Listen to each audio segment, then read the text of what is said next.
Going to be one of those weeks. Back now with a live picture from our Chagrin Falls camera. Some strong storms are moving through the area tonight. Let's get right to AJ Colby, who's keeping a very close eye on things in the DeGoddard Weather Center for us. AJ? Hi there, Elizabeth. Hi, Lou. And we even had a severe thunderstorm warning earlier this evening. If you were watching Andre track those severe storms, those moving to the northeast on Storm Fox Doppler radar, we're watching those storms moving east. There's also a storm cluster that is out toward the islands, just moving up toward Catawba right now, and you'll be able to see those here momentarily. But we're showing you lightning, cloud-to-ground lightning, plenty of that.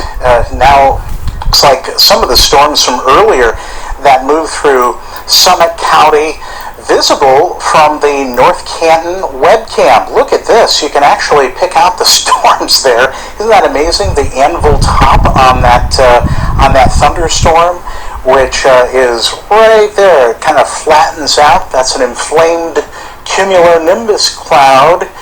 Then you can see it move to the northeast of the camera right there, which is located at in North Canton, as we mentioned, and then quickly clearing out. 89, the current number. We did hit 90 officially at Hopkins Airport, that occurring at 2 o'clock. First 90 of the year, and the last time that did occur, we hit 90 or better, was back on August 27th. There you see the corridor of moisture, Texas up into St. Louis and Chicago, along with a scattered showery, thundery weather over the Ohio Valley.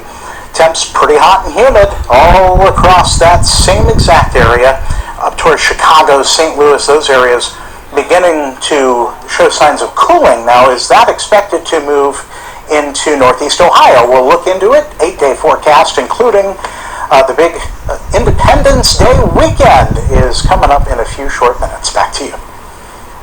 AJ, thank you. Caught on camera this weekend, a black bear surprises folks in Lake County walking around in their yard. Fox 8's Alex Stokes live now in Paynesville with what officials are saying. Alex? Yeah, Liz, Lou, cities like Paynesville are giving their residents a heads up that the black bear has been sighted in several neighborhoods, but they're also reminding people that this is not an unusual sighting in counties like Lake, Geauga, and Ashtabula. However, the people we talk to say this is a first for them. Send that picture to me because I'm taking a video. Okay. It's drawing quite the attention. I was kind of amazed. I never seen a bear like right here.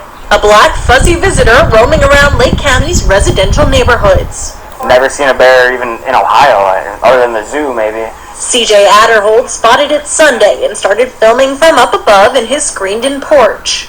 So I went up there and I was like, I don't know if anyone's going to believe me that a bear was cruising through my backyard. He says the bear hopped over a small fence into his neighbor's yard and hung around their Willoughby development for a few hours. I was just kind of more nervous for people that may have not known it was out there. If you have a little dog or a little kid, it could easily get snatched by a bear.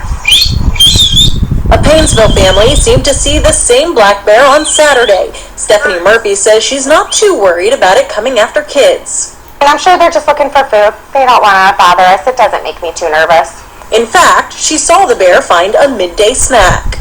3 houses over, standing up on the bird feeder. It was moving pretty quickly. It just stood there for a minute, got a bite, and then walked to the woods back there. Black bears are what I would describe as opportunistic eaters. Willoughby Hills Police Chief Matt Nagley says you can reduce the likelihood of a black bear coming by your yard. It's very important, again, to secure garbage cans. If you use a grill outside, you should make sure that you clean up and that there isn't like grease dripping trays or things like that underneath of it.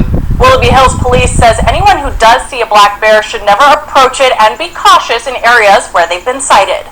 It's also recommended to stay calm and warn the bear you are near in a firm, calm voice. Typically, they are more scared of us than we are of them. Even though officials say it's pretty common in Lake County, residents are staying sharp. Definitely probably have to watch my back a little bit more, just to make sure there's no other black bears in the area. Well, at this point, there has been no aggressive behavior reported. However, if you do see a black bear, you can report that to ODNR's District Wildlife Office. Willoughby Hills Police Department also says you can call them for any questions, concerns, or to report the sightings as well. And of course, always a good reminder not to go up to them and approach them no matter how cute they look. Alex, thank you so much.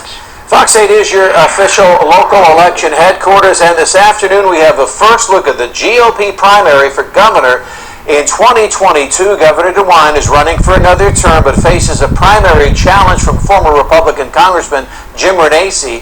He sat down with our Joe Toohey. I guess the simple question is, why are you doing this? Well, I get asked that question all the time, Joe. Despite a fellow Republican already in control of the state, former Congressman Jim Renacci says it's time for Governor Mike DeWine to go.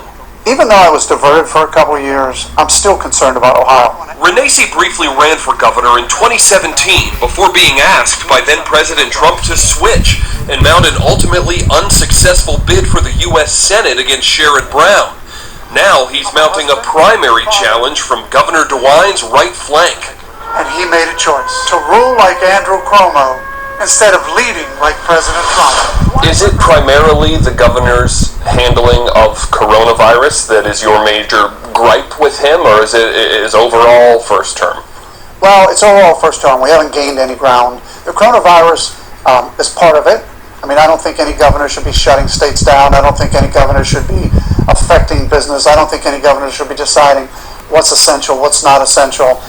What about the politics argument of you running? That they would say, look, we have a Republican incumbent governor. Most of the time it's easier for an incumbent to win re-election. Why are you jeopardizing a seat that Republicans, your party, already has? Well, look, it's the system that needs to be fixed. Just because somebody's in, you still, look, in a job, if you're not performing, I don't care whether you're a Republican, Democrat, you're fired. You're right, there's some in the Republican Party that might say, this is sad, we should be using money on other resources. You know what we should be? As Ohioans, we should be using money to make sure Ohio is getting better. Like Renacci's Senate bid the last time around, this time his primary challenge is likely to attract the attention of Donald Trump. Back in November, shortly after the 2020 election showed Joe Biden the clear winner, Governor DeWine said that Biden should be considered president-elect. The next day, Donald Trump tweeting, "Who will be running for governor of the great state of Ohio will be hotly contested." Do you anticipate an endorsement from him? Well, here's what's interesting. I tell people, we're not a Republican state, we're not a Democrat state. I mean, clearly this is a Trump state. There is a strong base of Republicans who support him. There's also a lot of Democrats that support him because they saw him as a president who was really trying to change the culture. And the only way we're going to fix our country, whether it's Washington or a state, is to change things. And we can't be afraid of change. So I do think the president is still a friend. There's still communication back and forth between myself and him. But I really believe, whether he endorses me or not, the real important thing is to get the endorsement of enough voters of the Republican Party to be able to jump into the general election and the governor's seat. One of the things he brings up a lot of his supporters bring up a lot, the question of the 2020 election. Do you believe Joe Biden won the 2020 election fair and square? Well, you know what I've said all along? I believe that the election process has a constitutional issue to it, and on January 6th, the Constitution spoke, and that was the House and Senate affirmed the election. I do believe there were problems with the election, but in the end, there's nothing in the Constitution to reinstate the president. I hope he steps back into the arena.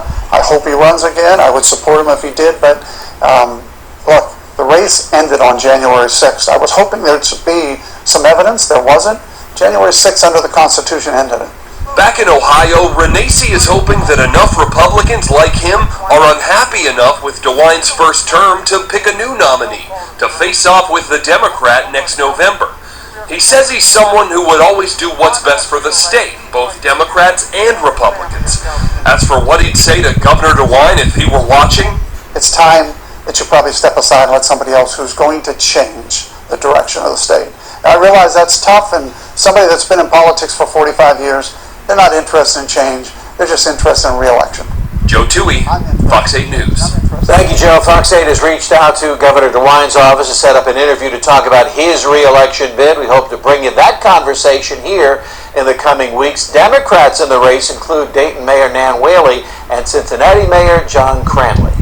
Gas prices continue to rise across the country, and right here in Ohio, the average price of regular went up 2 cents over the past 2 weeks, making it $3.15 a gallon. It's slightly lower in Ohio, though, at $2.96. The lowest prices in the state are in Stark County, averaging $2.87 a gallon. The highest, Pike County, at $3.12. Time now for a look at what's on News Nation Prime tonight. Tonight on the Donlin Report, Florida's largest ever rescue mission. The search continues, the death count growing, how this building collapsed and what's next. Plus, a tourist shot in Times Square, pepper spray and arrests in Washington Square Park, and gunfire in Chicago. A former gang member talks about fixing the crime problem on America's streets. Now here's Marty Hughes with a look at what's ahead on News Nation Prime. Thanks, Joe. No masks on your next flight. The new push to get the CDC to roll back their rules.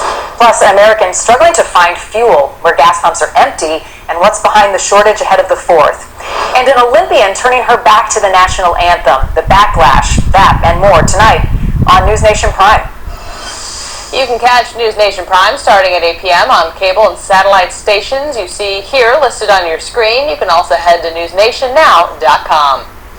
11 near misses and 143 unexplained phenomenons. Still ahead, why the Pentagon's UFO report still contains more questions than answers, and the one big headline to come out of the release. $10,000 prize hidden in the mountains. The tales of the social media-based treasure hunt and how you can get in on that action.